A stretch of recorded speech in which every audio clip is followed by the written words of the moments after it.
signer chez l'Harmattan un polythriller sous-titré « Clé pour l'affaire Colonna ».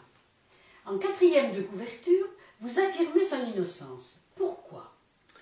Je suis en effet certain que Ivan Colonna est innocent pour de multiples raisons et pour trois principales. La première porte sur les accusations qui ont été portées contre lui par les membres du commando et 3 de leur compagne. Ces accusations constituent le cœur de l'accusation et du procès. On a prétendu qu'elles étaient concordantes.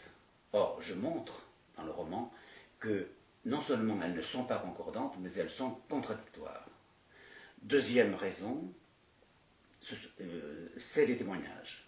Il y a d'une part des témoignages oculaires qui disent « le tueur que nous avons vu, ce n'est pas Ivan Colonna », et d'autre part, il y a toute une série de témoins qui disent « Ivan Colonna, ce soir-là, était ailleurs ».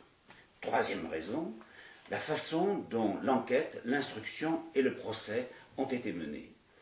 Le plus caractéristique, je crois, et le plus significatif, c'est le refus systématique d'organiser la moindre reconstitution comme si on avait quelque chose à cacher. Pour toutes ces raisons, je suis certain que Ivan Colonna est innocent. Et pourtant, 2 tribunaux l'ont déclaré coupable après une enquête qui a duré des années. Oui, mais quels tribunaux et quelle enquête? Les tribunaux, ce sont ce qu'on appellera des tribunaux d'exception, dont on sait les dégâts qu'ils peuvent commettre. On l'a vu ces dernières années aux États-Unis avec Guantanamo. On l'a vu dans l'histoire de France avec toute une série de procès faits par des tribunaux militaires, c'est l'affaire Dreyfus par exemple, et d'autres encore. Les tribunaux d'exception sont toujours au service du pouvoir politique, ils sont au service de l'exécutif.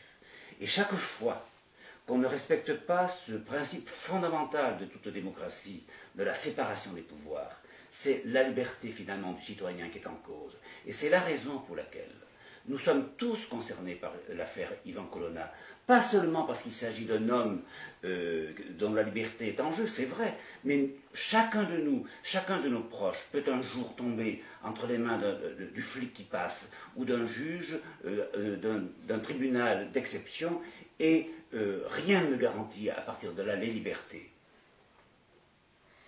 Alors pourquoi avoir fait de cette affaire-là un roman?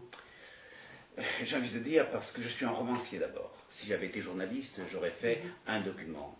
Je pense que d'abord le fond de l'affaire incite au roman, parce que l'affaire Colonna est une tragédie. Une tragédie, la fatalité s'abat sur quelqu'un, le prend dans ses filets, et quoi qu'il fasse, quoi qu'il dise, il est considéré comme coupable.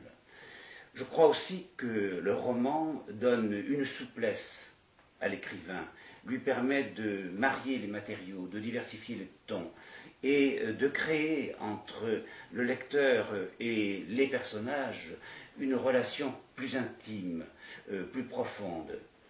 Le risque dans une affaire comme celle-là, c'est qu'on considère le personnage comme un numéro, je dirais un numéro d'écrou. Moi, ce que je veux, c'est que on comprenne bien qu'il s'agit d'une affaire humaine. Il y a un homme derrière cette histoire, il y a une famille derrière cette histoire aussi, il y a en quelque sorte de la souffrance. Et cela, je crois que seule la littérature peut en rendre compte.